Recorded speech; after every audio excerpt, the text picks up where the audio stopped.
Nanda Aprilia kembali hadir di Sapa Indonesia Pagi untuk Anda. Saudara, Presiden Prabowo Subianto sudah berada di New York, Amerika Serikat untuk menghadiri sidang umum ke-80 PBB sekaligus berpidato di sesi debat umum pada Selasa waktu setempat. Presiden Prabowo tiba di Bandar Udara John F. Kennedy, New York pada Sabtu sore waktu setempat. Presiden Prabowo dijadwalkan berpidato dalam sesi debat umum pada sidang ke-80 Majelis Umum PBB pada 23 September mendatang. Presiden Prabowo akan berpidato di urutan ketiga setelah Presiden Amerika Serikat Donald Trump. Presiden Prabowo juga dijadwalkan melakukan pertemuan bilateral dengan sejumlah pemimpin dunia.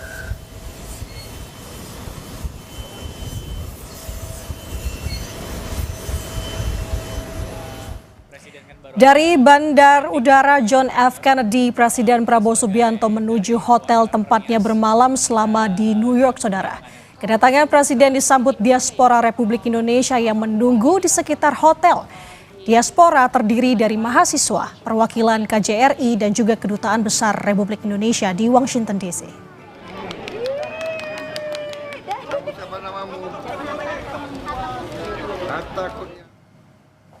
Presiden Prabowo Subianto dijadwalkan menghadiri dan berpidato di sidang ke-80 Majelis Umum Perserikatan Bangsa-Bangsa di New York, Amerika Serikat, Selasa 23 September 2025. Untuk lengkapnya akan kita bahas bersama dengan Darman Syah Jumala, Dewan Pakar Badan Pembinaan Ideologi Pancasila atau BPIP Bidang Strategi Hubungan Luar Negeri, yang juga dosen Hubungan Internasional FISIP Universitas Padjadjaran. Selamat pagi Pak Jumala, apa kabar? Selamat pagi Mbak Nanda, Alhamdulillah kabar baik. Alhamdulillah. Pak Jumala, Presiden Prabowo dijadwalkan akan berpidato di sesi debat umum di urutan ketiga setelah Presiden Brazil dan juga Presiden Amerika Serikat. Dilihat lagi dari poin bahwa memang Indonesia baru setelah absen 10 tahun dalam pertemuan pemimpin dunia ini. Bagaimana Pak Jumala memaknai ini? Memang selama 10 tahun terakhir ya, Indonesia dalam level tertinggi dalam arti presiden itu sudah 10 tahun tidak menghadiri ini. Nah, justru karena ketidakhadiran selama 10 tahun itu, beberapa negara kayaknya menunggu-nunggu Indonesia ini kapan mau ngomong di PBB dan apa yang mau diomongin, yang mau dibicarakan, yang diangkat oleh presiden kita. Teman sahabat-sahabat kita di PBB pasti tahu bahwa Indonesia ini dulu adalah pelopor dari negara berkembang, Asia Afrika, non-blok, dan sekarang ada yang namanya Global South. Dan semua orang akan menunggu, akan menanti kira-kira setelah 10 tahun ini apa yang ada di dalam pikiran atau di dalam idealisme Indonesia dalam melihat konstelasi dunia sekarang. Saya kira dunia lagi menunggu. Ini yang akan dinanti-nanti tentunya. Nah, Pak Jumala, Kementerian Luar Negeri menyatakan bahwa dalam pidato Presiden Prabowo Subianto nanti akan menyoroti salah satunya mengenai kerjasama multilateral. Apakah poin ini sudah dinilai tepat dalam pidato Presiden nanti? Saya kira itu sudah menjadi pembicaraan yang sudah sejak lama ya, tetapi timbul tenggelam. Nah, kali ini dengan situasi konstelasi politik saat ini di mana multilateralisme ini mengalami eroding mengenai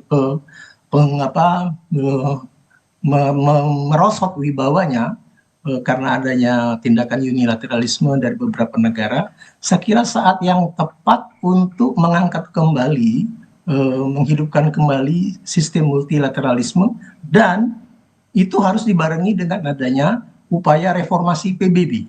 Sebab konstelasi politik dan geopolitik sekarang ini jauh berbeda dengan konstelasi politik ketika PBB itu dibangun pada tahun 1945. Jadi perubahan-perubahan dalam konstelasi politik inilah yang kira-kira perlu diakomodir di dalam pengaturan atau sistem multilateralisme di bawah PBB. Saya kira tepat waktu untuk dibicarakan lagi.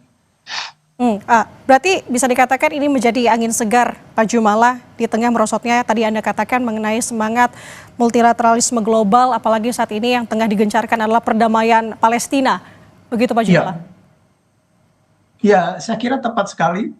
bukan hanya dari sistem strukturalnya ya, yang perlu kita adakan semacam apa ya, semacam pembicaraan atau pembahasan lagi.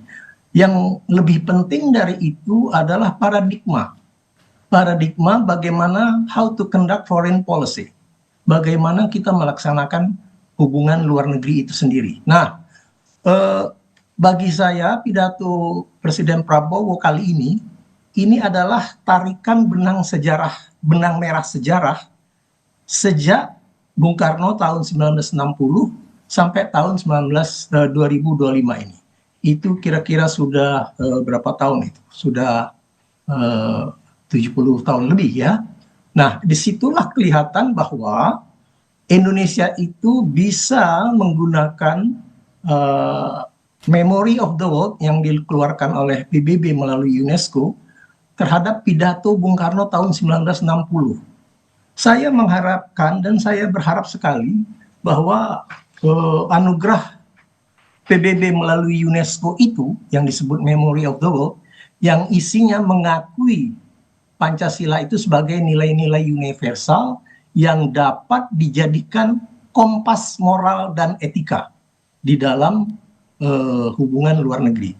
Ini saya kira sangat strategis bagi Indonesia untuk dijadikan semacam tools of diplomacy. Jadi kita menginspirasi dunia dengan nilai-nilai Pancasila yang pernah dipidatokan oleh Bung Karno tahun 1960.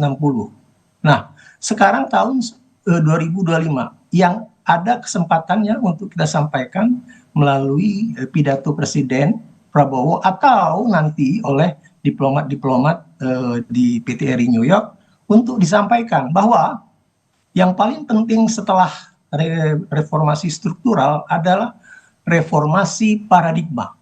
Paradigma how to conduct foreign policy. Yang dulu kita ketahui hubungan politik luar negeri suatu negara itu lebih banyak diwarnai dengan istilahnya realpolitik,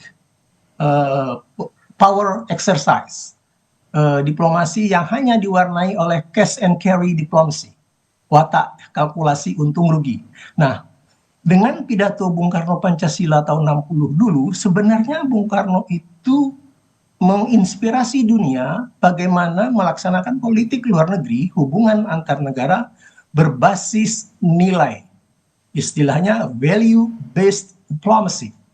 Nilai apa itu? Nah, dalam pidato Bung Karno itu adalah nilai-nilai yang bersifat kemanusiaan, nilai-nilai yang menghargai kedaulatan, nilai-nilai yang menghargai kemandirian. Nah, ini yang perlu kita hidupkan lagi jika memang delegasi Indonesia nanti menyampaikan sikapnya di PBB.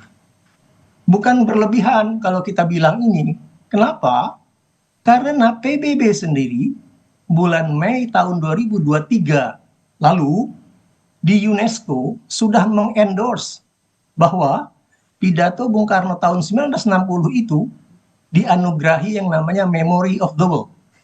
Itu artinya nilai-nilai Pancasila yang diucapkan oleh Bung Karno dalam pidato itu being acknowledged, being recognized, diakui oleh dunia bahwa itulah yang namanya norms and ethics platform, landasan atau basis moral dan etika di dalam kita melaksanakan politik luar negeri.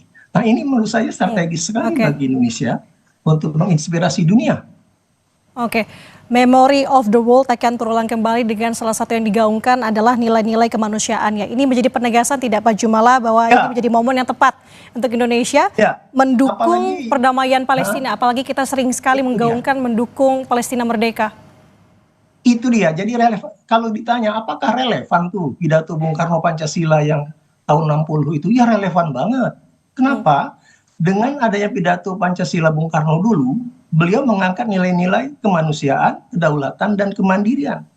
Kalau kita lihat masalah dimensi kemanusiaannya, sangat relevan sekarang. Bagaimana genosida terjadi di jalur Gaza oleh Israel.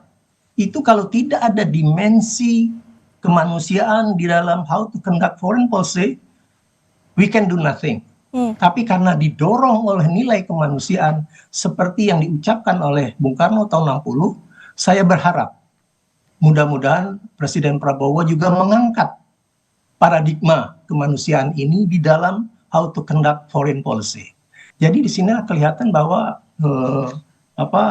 nilai-nilai pidato tahun 60, benang merahnya itu langsung bersambung dengan tahun 2025 yang akan disampaikan oleh Pak Prabowo. Itu baru soal kemanusiaan. Belum lagi yang soal kemandirian dan kedaulatan. Itu dulu waktu Bung Karno pidato, itu kan Masya Allah, dunia lagi di dalam tarikan-tarikan rivalitas ideologis kan ya. Tapi Bung Karno berani mengatakan, kami tidak akan ke kiri, kami tidak akan ke kanan. Kami menawarkan jalan ketiga. Apa itu? Pancasila. Dengan embrionya adalah Konvensi Asia Afrika. Yang kemudian menjadi non-blok. Bahwa ada kedaulatan, kemandirian negara berkembang untuk membangun dengan kekuatan sendiri, tidak dipengaruhi oleh tarikan ideologis. Nah sekarang ada yang namanya Global South, ada yang namanya BRICS. Kan konstelasi berubah, tetapi nilainya tetap. Apa itu? Global South tetap mengupholding the principle of kedaulatan dan kemandirian yang dalam bentuknya Global South. Ini sebenarnya adalah tarikan sejarah, tarikan benang merah sejarah sejak tahun 55 di Bandung, 60 di PBB oleh Bung Karno, 61 di Beograd oleh GNB, kemudian Global South sekarang. Nah inilah namanya tarikan benang sejarah yang mengangkat harkat dan martabat negara berkembang berdasarkan kemanusiaan, kedaulatan, dan kemandirian. Ini yang sebenarnya harus diangkat oleh delegasi Indonesia, siapapun nanti di PBB. Pak Jumala, kalau melihat dari harapan apa yang kemudian nanti akan disampaikan oleh Presiden Prabowo dalam pidatonya, kemudian juga apa dampak yang akan dirasakan oleh Indonesia atas kehadiran Presiden Prabowo Subianto dalam forum sidang umum ke-80 PBB, singkat saja Pak. Indonesia akan menjadi semacam kompas, akan menjadi semacam mercusuar atau kompas di dalam hubungan internasional yang menyampaikan paradigma baru dalam diplomasi, yaitu value based diplomacy. Diplomasi berdasarkan nilai, bukan hanya diplomasi berdasarkan real politik, bukan diplomasi berdasarkan cash and carry, tetapi diplomasi yang berdasarkan nilai kemanusiaan, kedaulatan, dan kemandirian. Paradigma baru inilah yang menurut saya diakui oleh PBB UNESCO terhadap pidato Bung Karno tahun 60 melalui Memory of the World itu.